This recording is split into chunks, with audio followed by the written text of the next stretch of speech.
یہ سنتے ہی دوسری جانب سے یکلخت سی خاموشی طاری ہو گئی. پھر اس کی متحیرانہ آواز ابھری. اوہ ڈاکٹر صاحب یہ تم ہو؟ لیکن پھر یہ بھیس؟ ایک مجبوری تھی، میں نے جلدی سے کہا. کیوں کہ تم نے مجھے پہچانا پلیز اب مجھے بتاؤ ملاقات ہو سکتی ہے؟ ضرور کیوں نہیں. تمہارے اپارٹمنٹ کا پتہ تو وہی ہے. ہاں معلوم ہے تمہیں، یا دوبارہ میں نہیں وقت تو میں پہنچ جاؤں گا، میں نے کہا.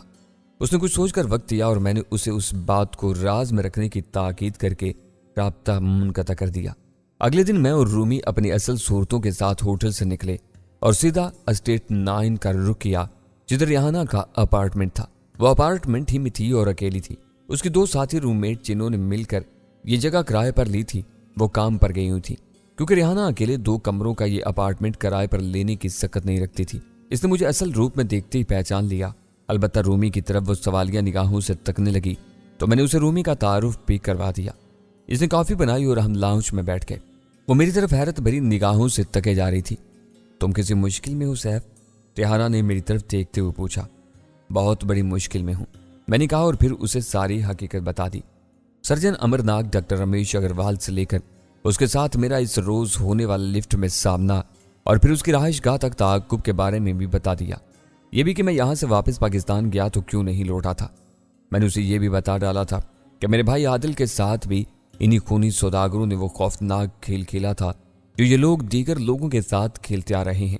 میں نے دیکھا یہ سب سن کر وہ دنگ رہ گئی تھی، بلکہ اس کے چہرے پر ایک دم دبے دبے خوف کے آثار طاری ہونے لگے. مگر اس میں مجھے ایک جوش کسی کیفیت کا شائبہ بھی محسوس ہوا تھا. مجھے خود بھی ان دونوں پر یہی شبہ ہے.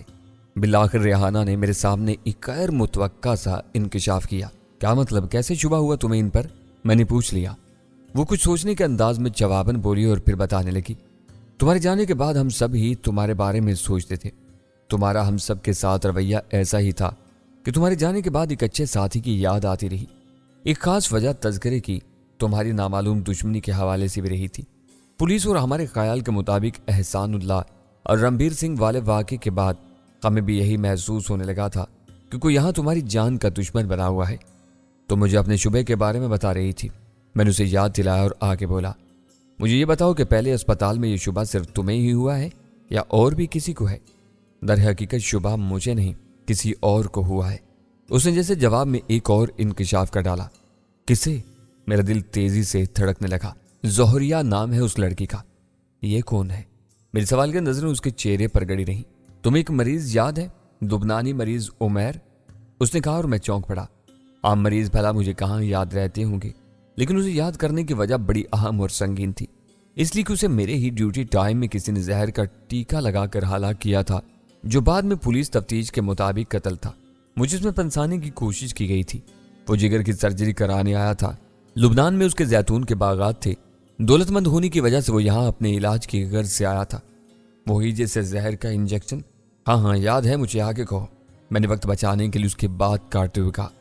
وہ آگے بولی تب پھر شاید تمہیں وہ مریض بھی یاد آ جائے جو انہی دنوں اسپتال میں داخل ہوا تھا اور وہ ہارٹ پیشنٹ تھا، یعقوب ترمزی. میں نے اس مریض کو یاد کرنے کی کوشش چاہی مگر نہیں کر سکا. میں نے سوچنے والے انداز میں ہونٹ بھینچ کر نفی میں سر ہلا دیا. اس کے ہمراہ ایک جوان اور خوبصورت سی مقامی لڑکی بھی تھی، بڑی بڑی ہرنی آنکھوں والی. وہ اس پری جمال کا نقشہ کھینچنے لگی. تب میں چونکا اور میرے ذہن کی اسکرین روشن ہوتی چلی گئی. یعقوب کو یاد کرنے کی کچھ رنگین سی وجہ وہ غزال چشم اور حسین مثل ابصرہ لڑکی تھی. پہلی بار میں نے اسے مذکورہ مریض کے ساتھ اس کی اٹینڈنس کے طور پر دیکھا تھا. اس وقت یعقوب ایک وہیل چیئر پر تھا. اسے یاد کرتے ہی اس دن کا وہ سارا منظر میری آنکھوں کے سامنے گھومنے لگا. مریض کی عمر زیادہ نہیں تھی، مشکل سے 50 برس کا ہوگا، لیکن اس وقت اس کے چہرے سے ایسی نکاہت ٹپک رہی تھی جیسے برسوں کا مریض ہو. 2 افراد اس کے ساتھ تھے. ایک اس کی وہیل چیئر سنبھالے ہوئے تھا اور دوسرا ایک ٹرالی سنبھالے ہوئے تھا جس پر کچھ مخصوص آلات رکھے تھے، اور اس ٹرالی کے ساتھ ایک اسٹینڈ پر ڈرپ لگی تھی. مشین سے مجھے اندازہ ہو گیا تھا کہ وہ ہارٹ کا مریض تھا اور یہ مشین اسی کے دل کے مسلز کو کرنٹ دے کر چلانے میں مدد دے رہی تھی. یہ ایک طرح سے بیرونی پیس میکر تھا. مجھے مریض کے خط و خال جانے پہچانے لگے تھے. اس کے اٹینڈنس کے بعد ایک لڑکی باہر آئی. یہ وہی غزال چشم لڑکی تھی جس سے مجھے یہ مریض یاد رہ گیا تھا، جس نے مقامی طرز کا ایک جدید لباس پہن رکھا تھا. یہ میکسی نما لباس تھا جو کسی بہت قیمتی اور ڈھلک جانے والے کپڑے کا بنا ہوا تھا. وہ اس کے جسم کے تناسب کے ساتھ ڈھلک رہا تھا